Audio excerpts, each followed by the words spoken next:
मित्रांनो, या गाडीला क्लच पट्टी आणि आउटर चेंज केलेली आहे. बघा या गाडीचा क्लच बघा किती स्मूथ आहे मित्रांनो. बघा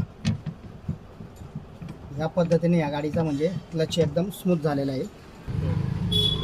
बघा मित्रांनो, ही पट्टी आहे ना, ही पट्टी आपण चेंज केलेली आहे आणि इनर आउटर हिला टाकलेले, त्याच्यामुळं हिचा क्लच एकदम या पट्टीच्या रिझन असल्यामुळं, पट्टी हाईटला लांब असल्यामुळं आहे ना, म्हणजे याचा क्लच लिव्हर सॉफ्ट होण्याचा रिझन आहे.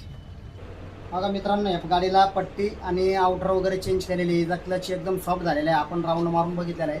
आता या दादांनाच विचारूया की क्लच पहिला आणि आत्तामध्ये बदल काय, त्या दादांना आपण विचारूया.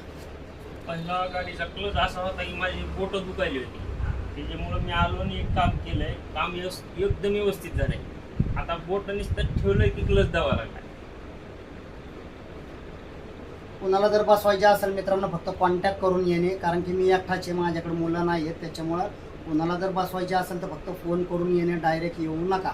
म्हणजे मी टायमिंग देईल त्या टायमिंगला या, तुम्हाला लगेच काम करून दिल्या जाईल. ओके.